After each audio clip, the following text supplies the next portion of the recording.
Hello and welcome to this episode of One Take CEO Interviews, which is brought to you today by the executive consulting firm Platinum Group. We're talking with Nick Elders, co-founder and CEO of Spark, an early-stage technology company that simplifies the small business lending process. His relatively new company makes SBA loan origination more secure and efficient by digitizing the origination process. Spark's lenders have already originated more than $8 billion in loans through this platform. Nick, welcome to One Take. Thanks for having me, Dale. Happy to be here. So you're a fintech company, and fintech is really sexy right now in the investment world. Tell us briefly, what is your secret sauce, basically, in terms of your technology when it comes to what you're providing to the financial world? Sure. Thanks. Great question. So I would say our secret sauce really is in the scalability that we built into the solution from the very beginning. So I think there's been this attitude, I think, in the fintech world of, kind of go fast and break things. And I think that while that's great in some, flashy kind of early stage companies, if our niche is enterprise banking, turns out you can't go fast and break things in enterprise banking technology. We help lenders get their processes in order and then digitize those processes. And I think if you get into a place where you're not doing that right, you're just going to create a very terrible result, only much quicker on a much larger scale. So we, in terms of our secret sauce, we've also, I think the other thing that we've done is we've hired folks into our business that have domain experience. So when we're able to sit across the table from somebody who's in enterprise banking, and we can say confidently that we've underwritten loans, we've pursued loans, we've closed loans, and which our team has, I think that makes that conversation much more meaningful and much more impactful when you're sitting across the table from somebody kind of getting into their shoes and experiencing the world the way they do. Right. Regarding the $8 billion in SBA loans that I mentioned, Spark's already done. Is it true that $7 billion of that, about 50,000 loans, was done within the first 2.5 months of the PPP program last year? Yeah. PPP was an absolutely crazy, amazing ride for everybody involved. It's often one of these, we kind of look back at now as one of these very intense experiences that you really probably only experience a couple of times in your life as a group. When COVID hit, we were standing at the nexus of SBA technology, modern web-based platforms, and we knew how to do all of the things that were going to be required in order for PPP to be successful for us. Now, knowing what to do is different than absolutely executing on it, which we were also able to pull that off. So, and in that first, I don't know if you recall, but and your listeners probably do, but in the first 14 days of the PPP program, the round one program, lenders exhausted about $347 billion in funding. Now, for context, the SBA, in its best year ever on record, had deployed just around 30 billion, was the record that they had ever done. So we're coming into this world now saying, okay, we're going to choose an agency and we're going to have them deploy an additional 310 million more than they've ever done in a year. It was a little bit chaotic there in the first few months of that program, first few weeks and days of that program. It was intense. Well, how the heck did you guys figure out how to deal with 50,000 loans in 2.5 months? I mean, you just kind of gotten out of the gate here. So how did you deal with that? Yeah, it was hard. The good news is that we had started our company on Amazon Web Services. So the elasticity of Amazon's infrastructure, that took care of the infrastructure side. That allowed us to kind of grow and scale the infrastructure to handle all of the demand. But in a world where we were operating, where a good year for a lender might be 200 or 300 loans in a year, they were all of a sudden getting 200 or 300 requests in a minute. So when you talk about that scale happening so quickly, I think we liken it, there's an analogy of, the boxer coming out in the first round and taking one on the chin and falling down. We fell down right out of the gate. But the good news is we got back up and we gathered ourselves and then we went the distance. I mean, that's probably the best way to think about it. In addition to scaling the infrastructure, one of the things that we also discovered is in that world where you're doing 200 or 300 loans a year, and all of a sudden you're doing 200 or 300 a minute, you find the weak spots in your actual coding and your actual infrastructure. The good news about being a web-based platform is we were able to roll out new releases, kind of overnight. And most solutions that weren't agile enough to do that had been potentially built on legacy infrastructure or using legacy approaches. They weren't as successful as we were with our ability to kind of move and react quickly. Now that was just us fixing our stuff. There was also this third input to this whole thing, which was the combination of the SBA and the Treasury Department seemingly changing or moving the rules around on the fly. And so you're all of a sudden having to react to that as well and get that into your product. So it was, the good news is we have really highly capable people on a first class modern web-based infrastructure. So we were able to keep up with that pace of change, and our customers and the small business community ultimately benefited from that. You worry at all about getting to a point where you're so big or you're big enough where you're not that nimble anymore, and there will become a day where you're the legacy competitor that wasn't able to keep up? Yeah, it's a hugely petrifying thought to continue to just grow and grow and grow and grow and grow, and all of a sudden, because I think if you think about our business, we're kind of a network effect. So to the extent that we get something right, that goes out to everybody and everybody succeeds. To the extent that we don't get it quite right, that goes out to everybody and people don't succeed. So it's a responsibility that we take very seriously in our business. But again, the nice thing about some of the approaches that we take is that we, in the case of SBA loans, the rules are written and they're standard. So to the extent that you can get the rules correct, you are going to be pushing out a correct product. But it's 100% an accurate fear is that you become that legacy provider that nobody likes anymore and that nobody will use anymore. I think it's not the exact corollary, but there is this feeling, I think, amongst the customers that we have in the banking sector, that the core providers that are out there, the banking cores that live out there, they're becoming known for being less agile and less flexible in their approach to how they deal with some of these changing landscapes. And again, that there's only typically about 4 of these cores that hold, roughly 95-98% of the market share for cores. So we're not getting into that business, but we know what we don't want to become or what we don't want to do, and that's to look like that and feel like that. Well, I know people are going to be a big part of that. Obviously, you're going to need to kind of, duplicate yourself and everybody that you have, probably tenfold here over time. How are you going about hiring the right people so that you maintain that nimbleness and you also continue to evolve the way you want to? Yeah, so we use a couple of different philosophies. So one is that we always want to be buying back our time. So if we think about the things that perhaps we're doing as a small group that are kind of keeping us from kind of moving up to that next level as both a company and a business, we want to always be finding people that we can centralize those functions and roles in and then bring those people into the business. The other thing that we do, we do this really well, is we're always listening to our team. We're always listening to the staff. We're always asking, what did we do right? What didn't we do right? What do you want to keep? What do you want to shed?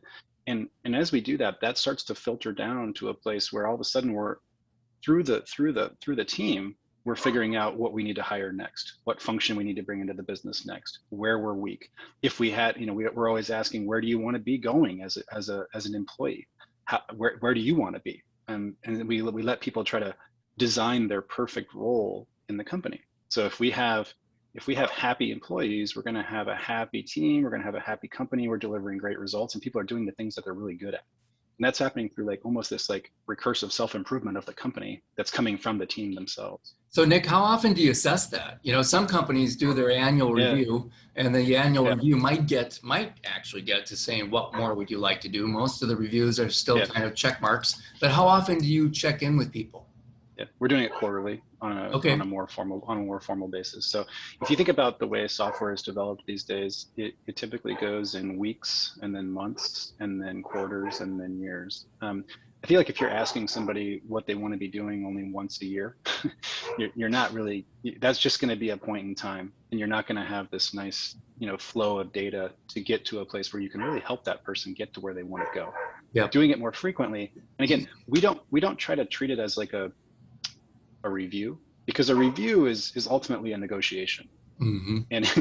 And so if someone's going to try to negotiate in their favor to earn a pay raise or whatever the negotiation tactic is, that's what's happening. You're not really Right. getting the true feedback around where the company is going and how it could be working better. So what do you guys call it? What do we call that process? Yeah, it would like the quarterly sit down where you talk with somebody about this. Yeah, we just call it an employee review. It's not a review. We call it a how can I say this? We do it in 3 phases. There's the work review. So like, what did we do? Kind of go retrospective. Yep. That's what we call it, retrospective. Work retrospective, function retrospective, and then we have a company retrospective.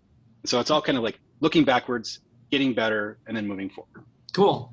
Okay. Yeah, I like that. I also like that you always want to buy back your time when it comes to hiring. Yeah, exactly. And so if we're always thinking about the things that we probably shouldn't be doing as a small group and the things that we need to be doing, and then we prioritize those things and focus on them, we'll start solving for those things. Right. Because we're all just like these inherent problem solvers, and we're probably too guilty about trying to solve everybody's problem. But like, if we're solving our own, we're also lifting the entire company up at the same time. Well, if you ever run out of problems to solve, I have some for you. Yeah. There's another great saying that's like, great companies don't have a lot of staff. A lot of staff make great companies, and so like we're trying to adopt that as our mantra moving forward. Well, it sounds good. What percentage of your time do you think right now is on talent versus on technology? Yeah, so this is another interesting aspect of at least my role in the business is as you move into these kind of larger, more important roles, you're spending less time doing and more time managing the doing or building the team that will build the business. That's really kind of how we look at it. So we're always investing in building people. And we're just kind of, as the co-founder, I've got another co-founder and then a third, our principal architect, our chief technology officer. The 3 of us are spending, I'd say probably between 30 and 40% of our time finding people, grooming people, and less time doing. And I think that ratio is going to continue to increase, where we're going to spend more and more of our time on that. Sure. And Nick, everybody's hearing from everybody that it's just getting harder. It's been getting harder for years to find great talent, but today it's really challenging. How are you finding this talent? Do you have a recruiter helping? And are you bringing talent in to work at an office, or are you willing to have talent work anywhere in the world practically today? Yeah, so we've hired 6 people in the last probably 3 months, and 4 of those have been full remote. So hiring from different states. We believe the future of work is one where there isn't necessarily a central physical location that everybody has to go to be seen at work and be measured by whether your attendance is there or not.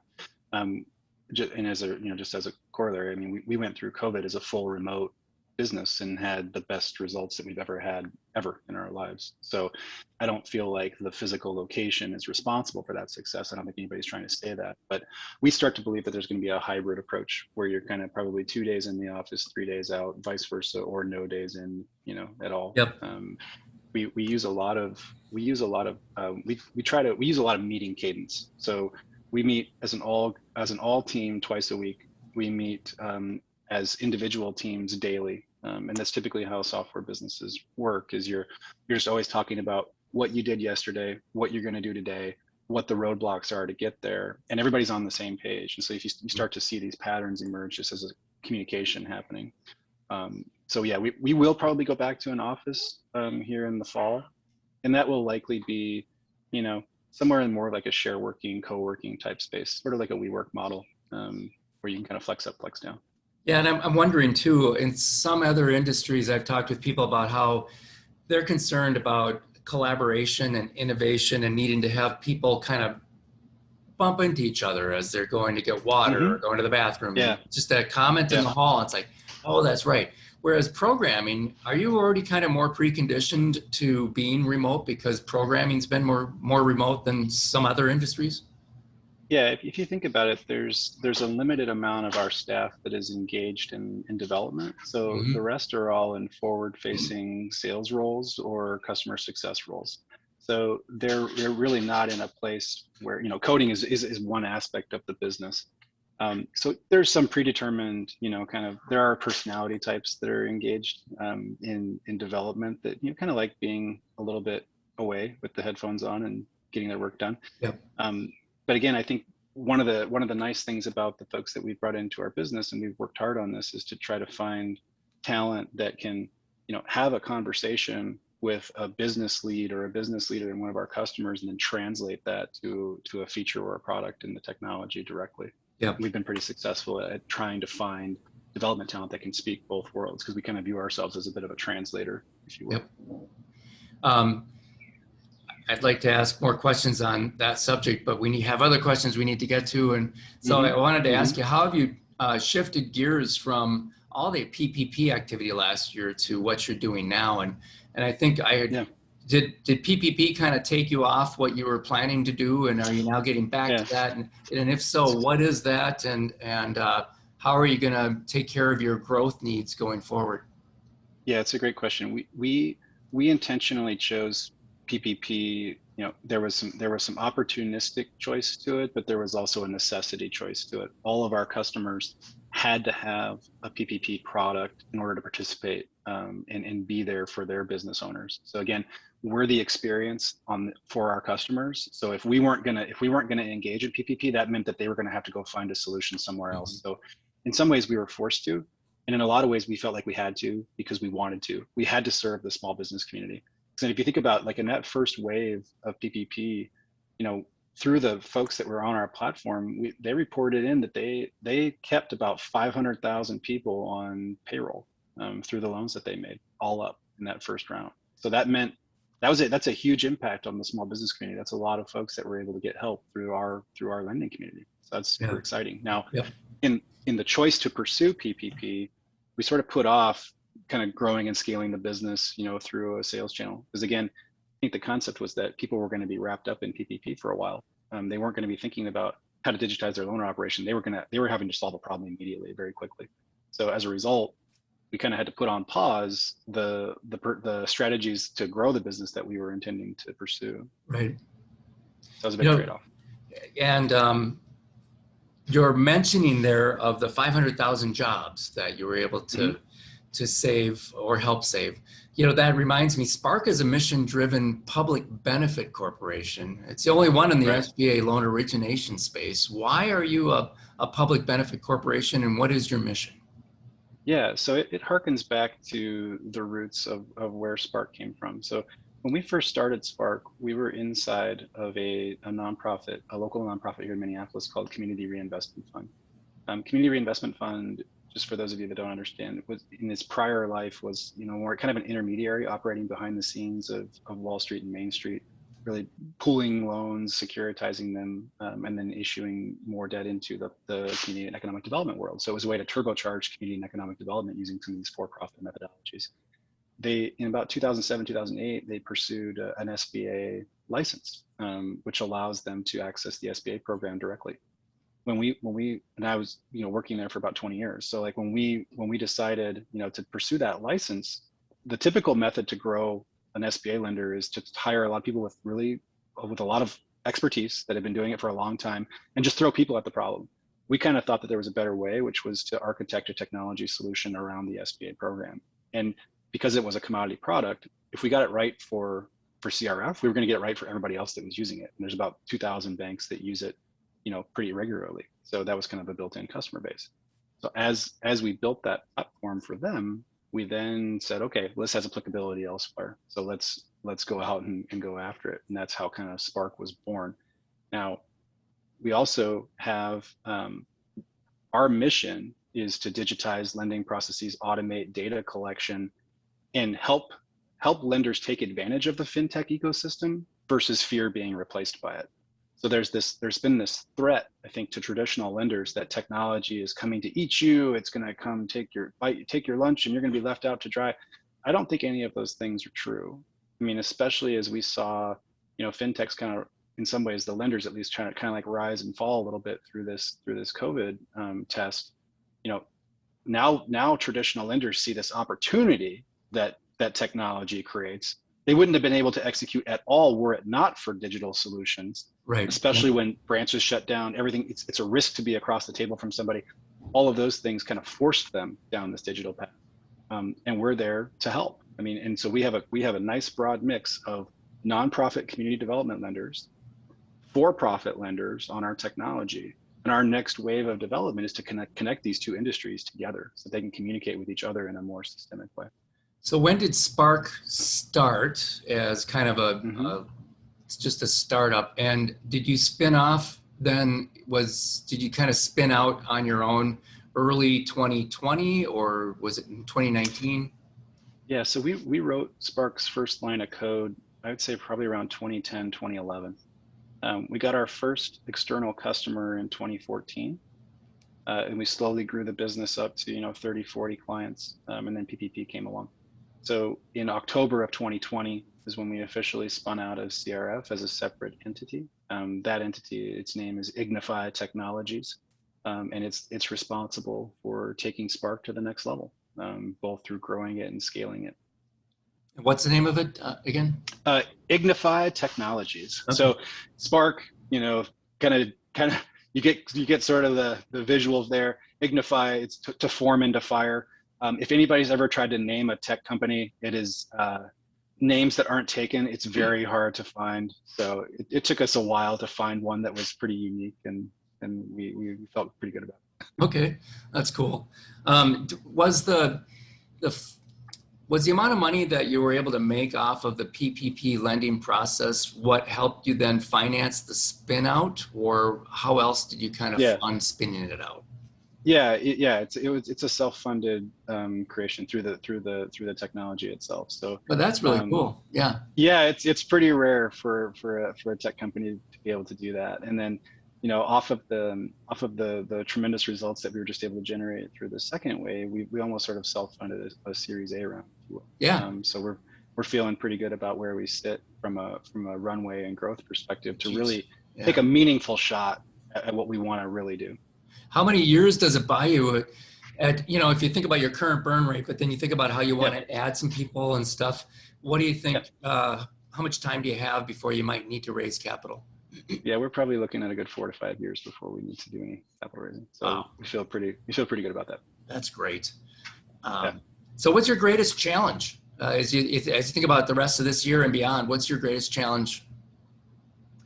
Yeah, I think our greatest challenge is going to be continuing to find high quality people. That's going to always be a problem that every tech company has. Mm-hmm. I think our second big challenge is going to be, how do we distribute this technology? How do we sell it? How do we grow it? How do we scale it? How do we do all of those things? That's really going to be the next big wave for us. We've historically relied on word of mouth marketing, customers referring other customers. For us to go out and establish channel partnerships, for us to get out there and get influencers involved, for us to get out there and sell directly, it's going to take a little bit of time. We feel pretty good about it, but that's our next big test. It's great to have this great product. It's great that it does all of these things. Now, how do you get that out into the community? How do you get them to adopt it, buy into your message, and buy into your why, and then move forward? Like that's our next big test. Do you have IP protection, and kind of what is the barrier to entry from other people doing exactly what you're doing? Yeah, so I'd say we do have IP protection. The biggest barrier, I would say, to somebody getting into our space is that we started with the most complicated loan product known to humankind in the form of an SBA 7A loan. Mm-hmm. It's governed by 600 pages of rules and regulations, and those are just what's written down.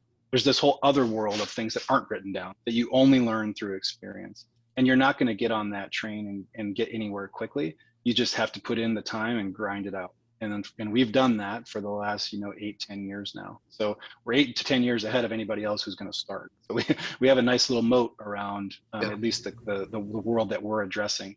Now, as we continue to expand what we do, first, there. Sorry about that.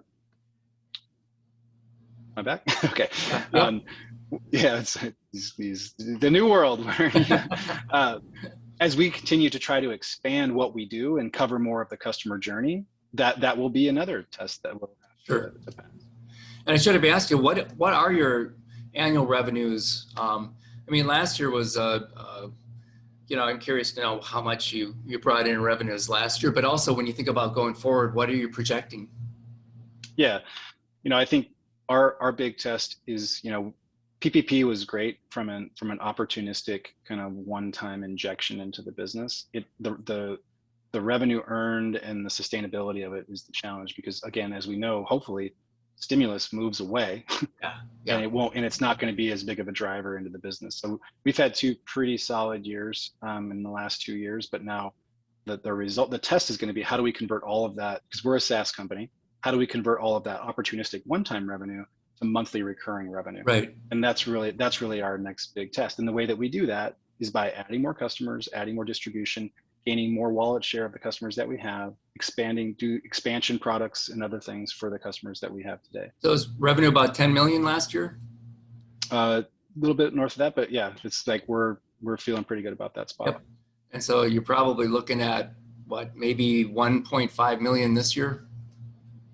We'll exceed that, but I think our goal is to get to the probably 5 to 10 million in recurring revenue. That's really where we want to be. Right. And then take a step back and kind of look and say, now how do we get to 100 million? How do we get to 150 million? Like we want to be a big company, and we think there's an opportunity to get there. I think the way that we get there, that's the interesting thing. I think there's opportunities to look at it from a kind of a WeWork model where you just pour a bunch of money at it and just hope it works.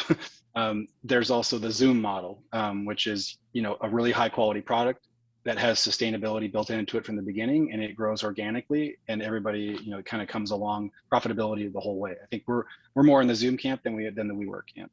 Yeah, and that probably will be a challenge too. You got off to a really good start with both being at CRF and then also this really good shot in the arm with some money to work with. But now maintaining that margin going forward as you maintain your quality and build up your volume, I know that'll be a fun challenge and a fun journey for you. Yeah, I think the fear is that, we're all vulnerable here on these calls, but I think the fear is that you don't make the right investments, and you don't make the right hires, and you're not able to distribute your product no matter how good it is. I think those are the fears but then we start working backwards, and you say, well, how do we prevent that from happening? And that becomes your plan for success. Yeah. Nick, we're out of time. Is there anything else that I should have asked you today that we didn't get to? I don't think so. I mean, I guess, how can we help? Like maybe that's I think we are all about helping. I mean, that's really what we're trying to do. We're not trying to take over any markets. We're trying to help people, help small businesses grow, because when small businesses grow and thrive, our communities rise, and that's really what we're after. Sounds good. Hey, Nick, what is the website that everybody should go to for more information? Yeah, and we're launching a new one shortly, so stay tuned. But it's lendwithspark.com. Okay, you can great. find out more out there. Thanks a lot, Nick. Thanks for joining us today. Thank you, Dale. Have a good one. Thank you. And I want to thank our sponsor today, the Platinum Group, which for 40 years has helped companies with transitions, financial turnarounds, M&A, and crises. If your company needs help or would just appreciate a second opinion, you can give them a call at 952-829-5700. You can also learn more online at theplatinumgrp.com. Thank you to all of you today for tuning in, and we'll see you next time on One Take.